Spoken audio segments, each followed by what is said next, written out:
16वां अध्याय भाग 2। ज्येष्ठ मास में चतुर्दशी को यदि महाद्रा का योग हो अथवा मार्गशीर्ष मास में किसी भी तिथि को यदि आद्र नक्षत्र हो तो उस अवसर पर विभिन्न वस्तुओं की बनी मूर्ति के रूप में शिवजी की जो 16 उपचारों से पूजा करता है उस पुण्यात्मा के चरणों का दर्शन करना चाहिए। भगवान शिव की पूजा मनुष्य को भोग और मोक्ष देने वाली है, ऐसा जानना चाहिए। कार्तिक मास में प्रत्येक वार और तिथि आदि में देव पूजा का विशेष महत्व है। कार्तिक मास आने पर विद्वान पुरुष दान, तप, होम, जप और नियम आदि के द्वारा समस्त देवताओं का षोडशोपचार से पूजन करें। उस पूजन में देव प्रतिमा, ब्राह्मण तथा मंत्रों का उपयोग आवश्यक है। ब्राह्मणों को भोजन कराने से वह पूजन कर्म संपन्न होता है। पूजक को चाहिए कि वह कामनाओं को त्याग कर पीड़ा रहित हो देवराधन में तत्पर रहे। कार्तिक मास में देवताओं का यजन पूजन समस्त भोगों को देने वाला होता है। ये व्याधियों को हर लेने वाला और भूतों तथा ग्रहों का विनाश भी करने वाला है। कार्तिक मास के रविवारों को भगवान सूर्य की पूजा करने और तेल तथा कपास का दान करने से मनुष्य के कोढ़ आदि रोगों का नाश होता है। हरे, काली मिर्च, वस्त्र तथा दूध आदि के दान से और ब्राह्मणों की प्रतिष्ठा करने से क्षय के रोग का नाश होता है। दीप और सरसों के दान से मृगी का रोग मिट जाता है। कृतिका का नक्षत्र से युक्त सोमवार को किया हुआ शिव पूजन का मनुष्य के महान दरिद्र को मिटाने वाला और संपूर्ण संपत्तियों को देने वाला है। घर की आवश्यक सामग्रियों के साथ ग्रह और क्षेत्र आदि का दान करने से भी उक्त फल की प्राप्ति होती है। कृतिका युक्त मंगलवारों की श्री स्कंद का पूजन करने से तथा दीपक एवं घंटा आदि का दान करने से मनुष्य को शीघ्र ही वाक सिद्धि प्राप्त हो जाती है। कृतिका युक्त बुधवारों को किया हुआ श्री विष्णु का यजन तथा दही भात का दान मनुष्य को उत्तम संतान की प्राप्ति कराने वाला होता है। कृतिका युक्त गुरुवार को धन से ब्रह्मा जी का पूजन तथा मधु, सेंध, सोना और घी का दान करने से मनुष्य के भोग वैभव की वृद्धि होती है। कृतिका युक्त शुक्रवारों को गजानन गणेश जी का पूजन करने से तथा गंध, पुष्प एवं अन्न का दान देने से मानवों के सुख भोगने योग्य पदार्थों की वृद्धि होती है। उस दिन सोना, चांदी आदि का दान करने से वंध्या को भी उत्तम पुत्र की प्राप्ति होती है। कृतिका युक्त शनिवार को दिक्पालों की वंदना, दिग्गजों, नागों, सेतुपालकों का पूजन और त्रिनेत्रधारी रुद्र तथा पापहारी विष्णु का पूजन ज्ञान की प्राप्ति कराने वाला है। ब्रह्मा, धन्वंतरी एवं दोनों अश्विन कुमारों का पूजन करने से रोग तथा अपमृत्यु का निवारण होता है और तत्कालिक व्याधियों की शांति हो जाती है। नमक, लोहा, तेल और उड़द आदि का त्रिकुट, सौंठ, पीपल और गोल मिर्च, फल, गंध और जल आदि का घृत आदि द्रव पदार्थों का और स्वर्ण, मोती, धान्य आदि ठोस वस्तु का भी दान देने से सर्वलोक की प्राप्ति होती है। इनमें से नमक आदि का मान कम से कम 1 ग्रंथ, 1 प्रस्थ और सुवर्ण आदि का मान कम से कम 1 पल होना चाहिए। धनु की संक्रांति से युक्त पौष मास में उष काल में विष्णु आदि समस्त देवताओं का पूजन क्रमशः समस्त सिद्धियों की प्राप्ति कराने वाला होता है। इस पूजन में अगहनी के चावल से तैयार किए गए हविष्य का नैवेद्य उत्तम बताया गया है।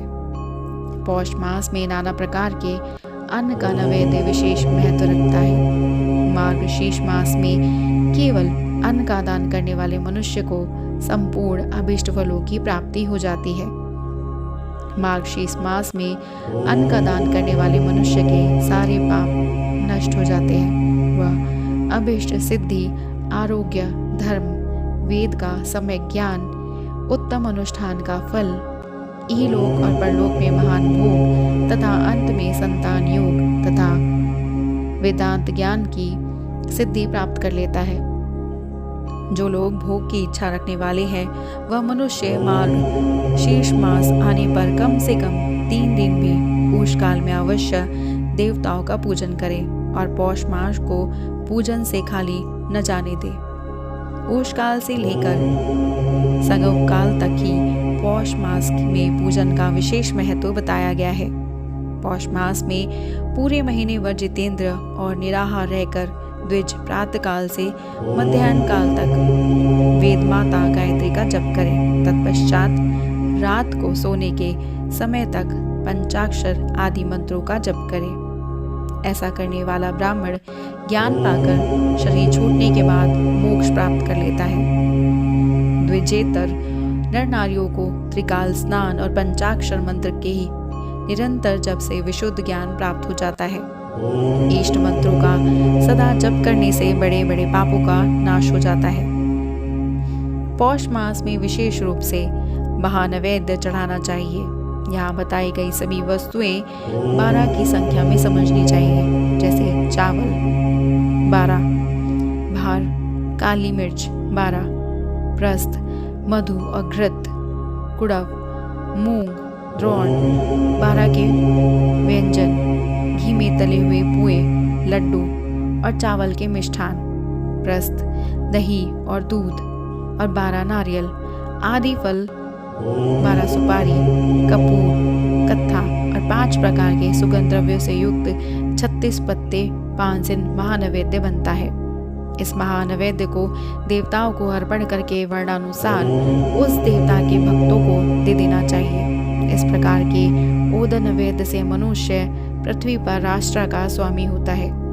महानैवेद्य के दान से स्वर्ग प्राप्ति होती है। हे दुष्श्रेष्ठों, 1000 महानैवेद्यों के दान से सत्यलोक प्राप्त होता है और उस लोक में पूर्ण आयु प्राप्त होती है, एवं 30,000 महानैवेद्यों के दान से उसके ऊपर के लोकों की प्राप्ति होती है तथा पूर्व जन्म नहीं होता। 36,000 महानैवेद्यों को जन्मे नैवेद्य कहा गया है। उतने महानैवेद्यों का दान महापूर्ण कहलाता है। महापूर्ण नैवेद्य ही जन्म नैवेद्य कहा गया है। जन्म नैवेद्य के दान से पुनर्जन्म नहीं होता। कार्तिक मास में संक्रांति, वेतिपात, जन्म नक्षत्र, पूर्णिमा आदि किसी पवित्र दिन को जन्म नैवेद्य चढ़ाना चाहिए। संवत्सर के प्रारंभिक दिनों का भी उत्तम जन्म नैवेद्य का अर्पण करना चाहिए। किसी अन्य महीने में भी जन्म नक्षत्र के पूर्ण योग के दिन तथा अधिक पुण्य योगों के मिलने से पर धीरे धीरे 36,000 महानैवेद्य अर्पण करें। जन्म नैवेद्य के दान से जन्मार्पण का फल प्राप्त होता है। जन्मार्पण से प्रसन्न होकर भगवान शंकर अपना सायुज्य प्रदान करते हैं। इसलिए इस जन्म नैवेद्य को शिव को ही अर्पण करना चाहिए। योनि और लिंग रूप में विराजमान शिव जन्म को देने वाले हैं, अतः पूर्व जन्म की निवृत्ति के लिए जन्म नैवेद्य से शिव की पूजा करनी चाहिए। सारा चराचर जगत बिंदु नाद स्वरूप है। बिंदु शक्ति है और नाद शिव। इस तरह ये जगत शिव शक्ति स्वरूप ही है। नाद बिंदु का और बिंदु इस जगत का आधार है। ये बिंदु और नाद संपूर्ण जगत के आधार रूप से स्थित है। बिंदु और नाद से युक्त सब कुछ शिव स्वरूप है, क्योंकि वही सबका आधार है। आधार में ही आदेय का समावेश अथवा लय होता है। वही सकलीकरण है। इस सकलीकरण की स्थिति से ही सृष्टि काल में जगत का प्रादुर्भाव होता है, इसमें संशय नहीं है। शिवलिंग बिंदुनाथ स्वरूप है, अतः उसे जगत का कारण बताया जाता है। बिंदु देवी है और नाद शिव। इन दोनों का संयुक्त रूप ही शिवलिंग कहलाता है। अतः जन्म के संकट से छुटकारा पाने के लिए शिवलिंग की पूजा करनी चाहिए। बिंदु रूपा देवी उमा माता है और नाद स्वरूप भगवान शिव पिता। इन माता पिता के पूजित होने पर परमानंद की प्राप्ति होती है। अतः परमानंद का लाभ लेने के लिए शिवलिंग का विशेष रूप से पूजन करें। वही देवी उमा जगत की माता है और भगवान शिव जगत के पिता। जो इनकी सेवा करता है उस पुत्र पर इन दोनों माता पिता की कृपा नित्य अधिकाधिक बढ़ती रहती है। वे पूजक पर कृपा करके उसे अपना आंतरिक ऐश्वर्य प्रदान करते हैं। अतः हे मुनीश्वरों, आंतरिक आनंद की प्राप्ति के लिए शिवलिंग को माता पिता का स्वरूप मानकर उसकी पूजा करनी चाहिए। भर्ग शिव पुरुष रूप है और भर्गा शिवा या शक्ति प्रकृति कहलाती है। अव्यक्त आंतरिक अधिष्ठान रूप गर्भ को पुरुष कहते हैं और सुव्यक्त आंतरिक अधिष्ठान भूत गर्भ को प्रकृति। पुरुष आदि गर्भ है, वह प्रकृति रूप गर्भ से युक्त होने के कारण गर्भवान है, क्योंकि वही प्रकृति का जनक है। प्रकृति में जो पुरुष का संयोग होता है यही पुरुष से उसका प्रथम जन्म कहलाता है। अव्यक्त प्रकृति से महातत्वादि के क्रम से जो जगत का अव्यक्त होना है यही उस प्रकृति का द्वितीय जन्म कहलाता है। जीव पुरुष में ही बार बार जन्म और मृत्यु को प्राप्त होता है।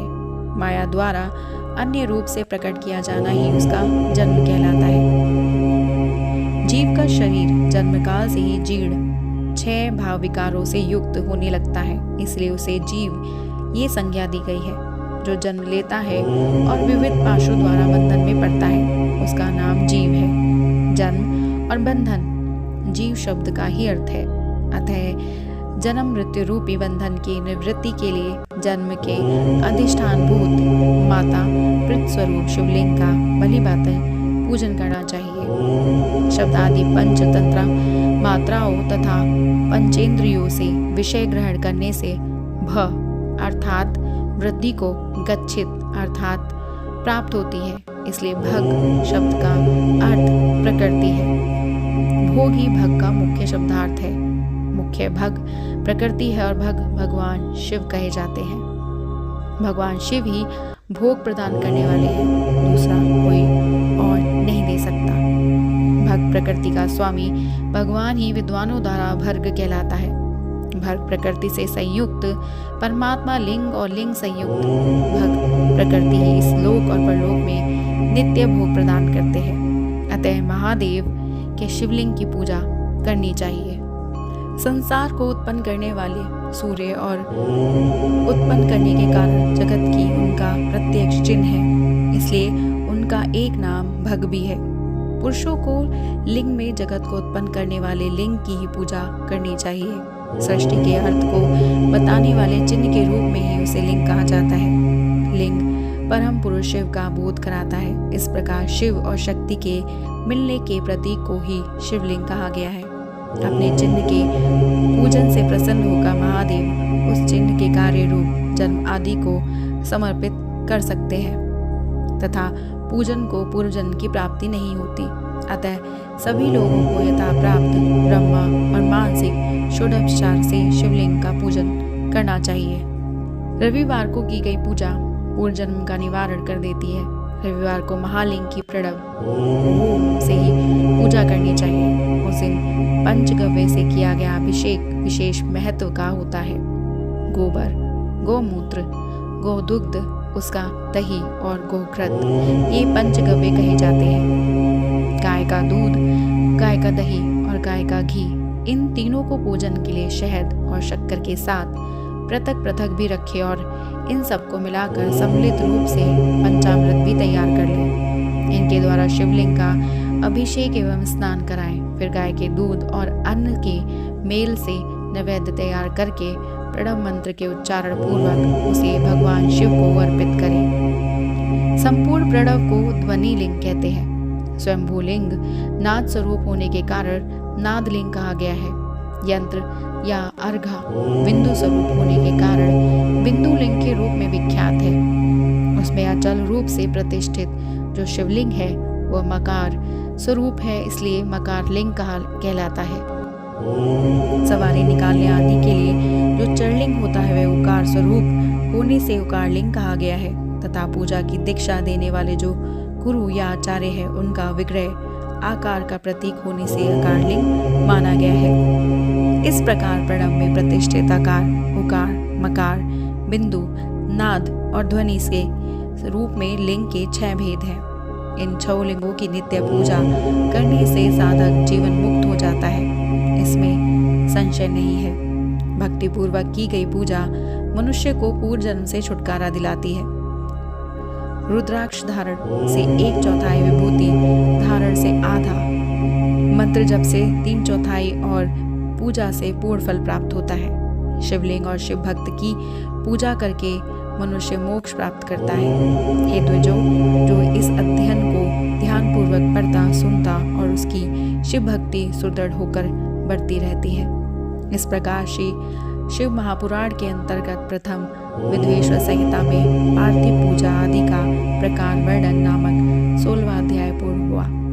अब अगर आप आगे भी हमारे इस शिव पुराण की महिमा के साथ जुड़े रहना चाहते हैं तो हमारे YouTube चैनल को सब्सक्राइब करना ना भूलें और हमारी वीडियो को लाइक शेयर सब्सक्राइब ज़रूर करें। Incredible India.